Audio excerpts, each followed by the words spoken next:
Okay, I'm making this video regarding a 2016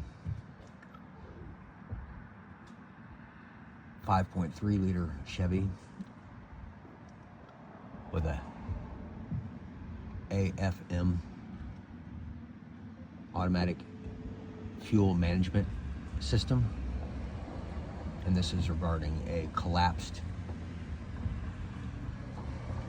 AFM lifter. Now, the lifter had collapsed previously, and I had to do what everybody does. I had to take the head off, which is a huge job, and to get the lifter out. And after I had it out, I got it unstuck from its collapsed state, cleaned it up, thought it'd be all right because there was oil scum built up in the bore, which must be too tight from the factory. Apparently that's an issue.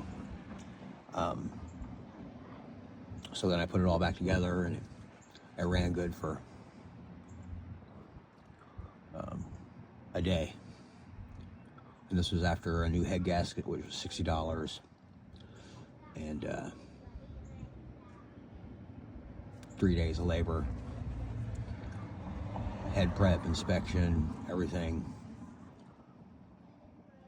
On the head bolts, I, instead of doing the 89 foot-pounds, then 90 degrees, and then 40 degrees, I instead worked my way up, starting at like 45 pounds, and then I made around 25 passes up to 113 foot-pounds. And what I did is I walked my way up to 89 foot-pounds, and then I put a mark on the head of a bolt, and I watched it as I increased the torque to get to 90 plus 40 degrees, and I landed at 113. And it took some number of passes, so it was a lot of work to put this aluminum block engine back together and have it be right. So after it collapsed again, I had the idea of making a modified push rod. Since the lifter is collapsed, meaning it's just shorter and stuck in a shorter position, I took the original push rod and measured and made a modified one. And that's what's in it now. And I've got the number 7 lifter out sitting here, and the modified push rod sitting there, and I'm going to take it out and change it. And the theory behind this is essentially that by putting the longer modified push rod in, now what I did, it took time. The measurement has to be precise. I put it in, and there was just a little bit of tap it. It made a little bit of noise for a while, but the theory behind this is that by putting the longer push rod in, I let it sit there and operate with the same geometry on that stuck spot. And I put Seafoam in the truck, and I probably drove it for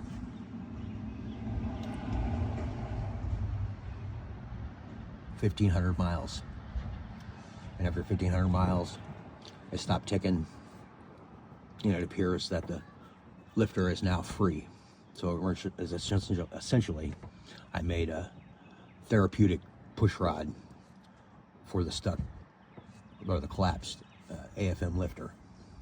And so now I'm going to pull the modified push rod out. You can see the sleeve.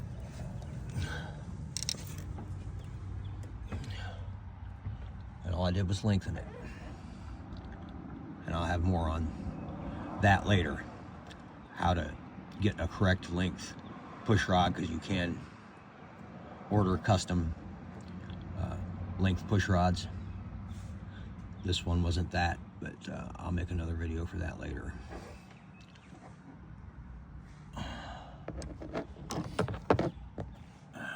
Here's a new push rod. Now I'm going to put in it.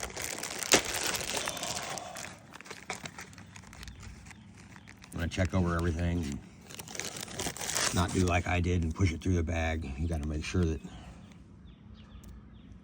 a little piece of plastic doesn't get stuck over the oil hole. because these things do have a hole all the way through.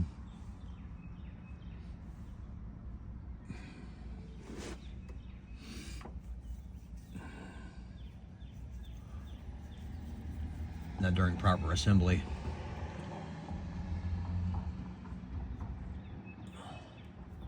well, for proper assembly, rather, you should make sure that there's good oil.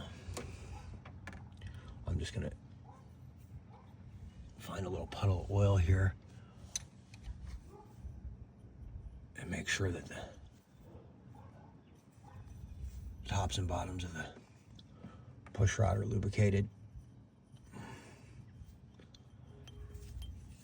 for startup, before oil pressure comes up. Now I'm gonna set that original length push rod right back in the hole, and so that the reason that this is important for people that don't want to spend $3,000 or $4,000 for a big head job or a AFM delete, which includes changing the cam and putting different push rods and reprogramming the computer at a huge expense. But this can be done cheaply and easily. And if things that this would collapse again or another one collapse, then I could just put the modified push rod in that position and let it run on it therapeutically.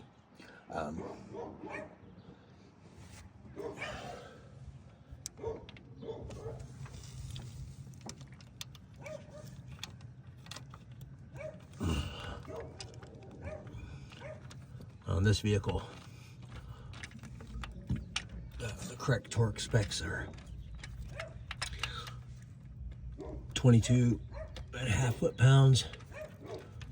And every time I torque something, I make sure and make at least 2 passes where I work my way up to the correct torque specifications.